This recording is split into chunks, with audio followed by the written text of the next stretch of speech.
සුබ දවසක් හැමෝටම ප්‍රෝලයිෆ් අපේ YouTube channel එක හරහා ඊශ්‍රායල් රැකියා සම්බන්ධයෙන් වීඩියෝ කීපයක්ම අරන් ඇවිල්ලා තියෙනවා. විශේෂ උනන්දුවක් දක්වන හැමෝටම මේක වැදගත් වෙනවා. 2024 ඊශ්‍රායල් රැකියා කෝටයක් ලංකාවට ආවා.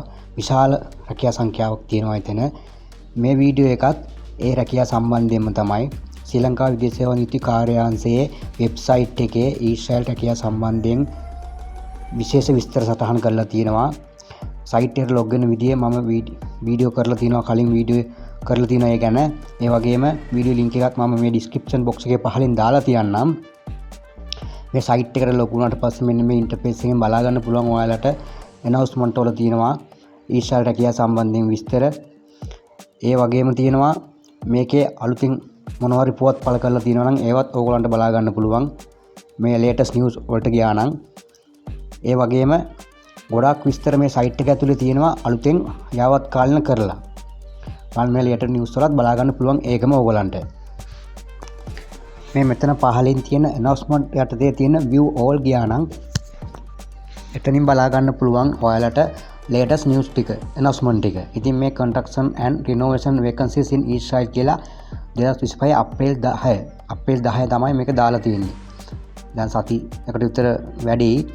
ඉතින් අන්න එතන ඔයාලට මේ read more ගියාට පස්සේ බලා ගන්න පුළුවන් application for employment in the construction and renovation sector in Israel.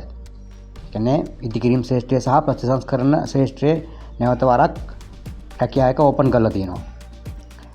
බලා ගන්න පුළුවන් මේ construction and renovation vacancies in Israel කියන එතන මේ මෙතන ක්ලික් කරාට පස්සේ ඉස්සරහට ගියාම සම්පූර්ණ details එක ඔයාලට බලා ගන්න පුළුවන්. මේ බලන්න යාවත් කාලින කරපු වෙබ්සයිට් එක තියෙනවා online application for Israel G2G program කියලා. මෙන්න මෙතන මේ සම්පූර්ණ විස්තර තියෙනවා. මේ කලින් මේ සිස්ටම් එක තිබුණේ නැහැ. දැන් අලුත් විදිහට මේගොල්ලෝ අප්ඩේට් කරලා තියෙනවා මේක. මේ read instructions කියලා තියෙනවානේ. අන්න එතන click here ගියා නම් ඕගලන්ට බලා ගන්න පුළුවන් විස්තර ටික. දැන් අපි බලමු ඒක ඕපන් කරලා. මෙන්න බලන්න දැන් ආවා. මෙන්න මෙතන තියෙනවා construction sector and renovation sector කියලා. අපි construction sector කියන එක ක්ලික් කරලා බලමු. details එක බලා ගන්න පුළුවන්. සිංහලෙන්ම පරිවර්තනය කරලා තියෙනවා ඒක. ඒක ඕපන් කරාට පස්සේ මෙන්න මේ විස්තරය තමයි එන්නේ. ඉදිකිරීම ශ්‍රේෂ්ඨ රැකියා සඳහා ඇඳුම් කිරීම. බලන්න කැටගරි 4ක් තියෙනවා. කම්බිනවන්නන්, ටයිල් මේසන් වරු, කපරාරු මේසන් වරු, ෂටරින් වඩු කාර්මිකයෝ. ඉතින් මේ කැටගරි 4 යටතේම ඕගොල්ලන්ට ඇප්ලයි කරන්න පුළුවන් සුදුසුකමක් තියෙනවා නම් බලන්න දැන් මේ සුදුසුකම් ටික පල්ලෙහෙන් දාලා තියෙනවා. මම ඔක්කොම කියවන්න යන්නේ නැහැ. වයස සීමාව 25 45 අතර තියෙනවා. මේ හැම එකම ඕන බලා ගන්න පුළුවන්. මම මේ සේරම කියවන්න යන්නේ නැහැ. මෙන්න මෙතන බලන්න මේ අයදුම්කරු මීට හිතදී ඊශ්‍රායල් රටේ සේවය කර නොමැති විය යුතුය. දෙමාපියන් බිරිඳ හෝ දරුවන් ඊශ්‍රායලයේ සේවය කිරීම හෝ එහි පදිංචි පුරවැසියන් නොවීම. අන්න බලන්න එතනින් සඳහන් කරලා තියෙනවා සහෝදරයෙක් ඊශ්‍රායලයේ ඉන්නවා නම් ප්‍රශ්න නැහැ, යන්න පුළුවන්. මෙතන එහෙම සඳහන් කරලා නැති නිසා. නමුත් renovation work වලට වෙනස් වෙනවා. මම ඒක එතනදී පෙන්නන්නම්. බලන්න ඊළඟට මේ සම්පූර්ණ විස්තර ඕගොල්ලෝ බලා ගන්න. මම හැම එකම කියන්නේ නැහැ. වීඩියෝ එක නවත්තලා ඕගොල්ලෝ බලා ගන්න මේක. මේ විස්තර ටික. මේ පල්ලෙහා මේ J අකුරෙන් සටහන් කරලා තියෙනවා. ඊට රැකියා කාණ්ඩයන්ගෙන් ඉදිකිරීම ශේෂ්ත්‍රයෙන් මීට පෙර අවස්ථාවන්හිදී අවසන් කුසලතා පරීක්ෂණයකට සහභාගී වී ඉන් අසමත් වූ පුද්ගලයන් නැවත අයදුම් කිරීම සඳහා සුදුසුකම් නොලබයි. ඒ කියන්නේ අන්තිම ඉන්ටර්වියු එකකින් ෆේල් වුණොත් ඔයාලට නැවත වරක් මේකට ඇප්ලයි කරන්න බෑ. ඒ අතරම තියෙන පළවෙනි ඉන්ටර්වියු එකකින් ෆේල් වුණොත් ඔයාලට නැවත වරක් chance එක තියෙනවා. ඒ බලන්න මාසික වැටුප තියෙනවා. ඒ සේම සඳහන් කරලා තියෙනවා. ඔයාලා මේ ටික කියව ගන්න. මේ හැම එකම මට කියවන්න ටයිම් එකක් නැහැ. මොකද වීඩියෝ එක දික් වෙනවා. ඊළඟට ඔයගලන්ට බලා ගන්න පුළුවන් අනිත් සෙක්ටර් එක. මොකද්ද? රිනෝවේෂන් සෙක්ටර් එක. අපි එතනට ගිහලා බලමු ඒක කොහොමද කියන එක. මේ විස්තර ටික ඔයගොල්ලෝ වීඩියෝ එක නවත්තලා බලා ගන්න. ඊළඟට අපි බලමු ඊළඟ රිනෝවේෂන් වර්ක් කියන යටතේ තියෙන විස්තර ටික බලා ගන්නත් පුළුවන්. එතනට ගියාට පස්සේ මෙන්න මෙහෙම දෙයක් ඕන බලා ගන්න පුළුවන්. එතනත් සිංහලෙන්ම මේ විස්තර කරලා තියෙනවා. රිනෝවේෂන් සෙක්ටර් එක බලා ගන්න පුළුවන් ඔයගලන්ට. සම්පූර්ණ විස්තරයක් අර වගේම මේකෙත් තියෙනවා. ඊශ්‍රායල් රාජ්‍යයේ ඉදිකිරීම ශ්‍රේෂ්ඨය යටතේ ක්‍රියාත්මක වන ප්‍රතිසංස්කරණ උපශේෂ්ත්‍රයට අදාළ තුන්වන අධීරය යටතේ general renovation work, ceramic tiling work, plastering work රැකියා සඳහා ඇඳුම් කිරීම. රැකියා කාණ්ඩ මේ බලන්න පල්ලෙහාන් 3ක් තියෙනවා. ඔය උඩින් සඳහන් කරලා තුනම මෙතන තියෙනවා. කපරාරු වැඩ තියෙනවා, සෙරමික් ටයිලිං වැඩ, ජෙනරල් රිනෝවේෂන් වර්ක් තියෙනවා. ඒ ජෙනරල් රිනෝවේෂන් වර්ක් යටතේ තියෙනවා විදුලි පෙන සවි කිරීම, පොටි ඇදීම, බ්ලොක් ගල් භාවිත කරමින් බිත්ති බැඳීම හා ජිප්සම් බෝඩ් භාවිත කරමින් ශාලා සකස් කිරීම. වෙන් කිරීම ඒ වගේ දේවල් තියෙනවා. මේ සුදුසුකම් ටිකත් පල්ලෙහා තියෙනවා. 25 45 අතර වයස මේ අර විදිහටම තියෙනවා. විදේශ ගමන් බලපත්‍රය මාස 3 අවුරුදු 3ක්වත් අඩුතරමින් කල්ලිකුත් වෙන්නේ නැතුව තියෙන්න ඕන. අයදුම්කරු මීට හිතදී ඊශ්‍රායල් රටේ සේවය කර නොමැති විය යුතුය. දෙමාපියන් බිරිඳ එක කුස උපන් සහෝදර සහෝදරයන් හා දරුවන් ඊශ්‍රායලයේ සේවය කිරීම හෝ එහි පදිංචි පුරුෂයන් නොවීම. බලන්න මෙන්න මේකේ අර කලින් එකට වඩා වෙනස්. ඒකේ එක කුස උපන් සහෝදර සහෝදරයෝ ඉන්න බෑ කියලා තියෙනවා. ඉතින් ඒ දෙක වෙනස්. ඒක ඉතින්දී ඔයාලා අහලා දැනගන්න. يعني මේ මෙතන අර ජේ කාණ්ඩයට ඒකම තියෙනවා. අර කලින් තියෙන එකම තියෙනවා. දැන් අර මේ කේයකුරාට එකක් තියෙනවා. වෙනත් රැකියා කාණ්ඩයන් යටතේ අයදුම් කර පූර්ව කුසලතා පරීක්ෂණයකට පෙනී සිටින ලද අයදුම්කරුවන් ඊශ්‍රායලයේ රජයෙන් තමාගේ කැමැත්ත මත තම නම ඉවත් කළ බවට කාර්යාංශයෙන් ලබා දෙන ලද ලිපියක් හෝ කෙටි පණිවිඩයක් සතු යුතුය. ඒ කියන්නේ මේ දැන් සමහරක් අයට තියෙනවානේ ඒ කන්ස්ට්‍රක්ෂන් සයිට් ක්ෂේත්‍රයේ විවිධ පළපුරුදු.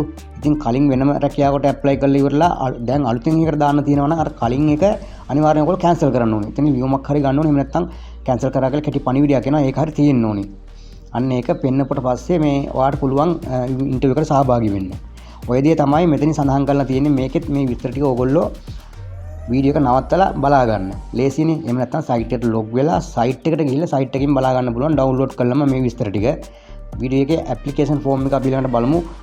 ඇප්ලිකේෂන් ෆෝම් එකේ ඇප්ලිකේෂන් පුරවන්න. අලුත් කෙනෙකුට ඇප්ලිකේෂන් පුරවන්න අවශ්‍ය නම් එතන අපි ගිහලා බලමු. මෙතන මේ ක්‍රියේට් ඇප්ලිකේෂන් කියන තැන ක්ලික් here කර ටැප් එකට බටන් ප්‍රෙස් කරාට පස්සේ මෙන්න මේ ඇප්ලිකේෂන් ෆෝම් එක එනවා. මේක බලන්න ඉංග්‍රීසි බ්ලොක් ලෙටර්ස් වලින් තමයි. ඒ කියන්නේ කැපිටල් ඉංග්‍රීසි ලෙටර්ස් වලින් තමයි මේක පුරවන්න ඕන. ඒක හොඳට මතක තියාගන්න.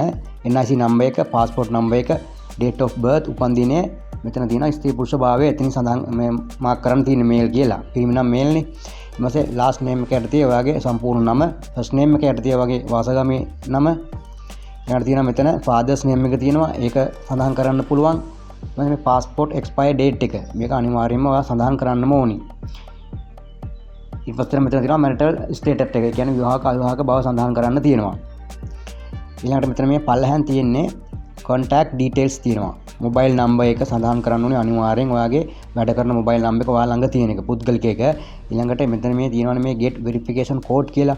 අන්නේ ටැබ් එක ක්ලික් කරාට පස්සේ ඔයාගේ නම්බර් එකට ඉලක්කම් 4ක කෝඩ් එකක් එනවා. අන්නේ කෝඩ් එක මේ verification code එක මේ enter 4 digits code කියන තැන ටයිප් කරන්න. එතකොට තමයි ඔයාව මෙතෙන්ට registration වෙන්නේ. ඒක අනිවාර්යෙන් කරන්න ඕනේ. එහෙම නැත්නම් මේක වෙන්නේ නැහැ. මොබයිල් නම්බර් දෙකක් තියෙනවා. දෙකම දාන්නත් පුළුවන්. මේ ඇඩ්‍රස් ලයින් 1 එකේ ඇඩ්‍රස් ලයින් 2 එකේ ඇඩ්‍රස් එක සඳහන් කරන්න ඕගොල්ලන්ගේ. ඒක ඇඩ්‍රස් එකක් තියෙනවා. ඒක සඳහන් කරන්න. ටවුන් එක, ඩිස්ට්‍රික්ට් එක දාන්න තියෙන්නේ. ඊළඟට මෙතන මේ පහලින් තියෙන්නේ ඇප්ලයිඩ් ජොබ් එක තියෙනවා. ජොබ් සෙක්ටර් එක තෝරන්න තියෙන්නේ. ජොබ් සෙක්ටර් එක අර කලින් දුන්නා වගේ කැටගරි දෙකක් තියෙනවා. ඒක බලන්න ජොබ් සෙක්ටර් එක තමයි කන්ස්ට්‍රක්ෂන් සෙක්ටර්, රිනෝවේෂන් සෙක්ටර්. දැන් මේ කන්ස්ට්‍රක්ෂන් සෙක්ටර් එක මේ සිලෙක්ට් කරලා ඉවර වෙලා ඒකේ කැටගරි එක මේ හැපැත්තෙන් ගන්න පුළුවන්.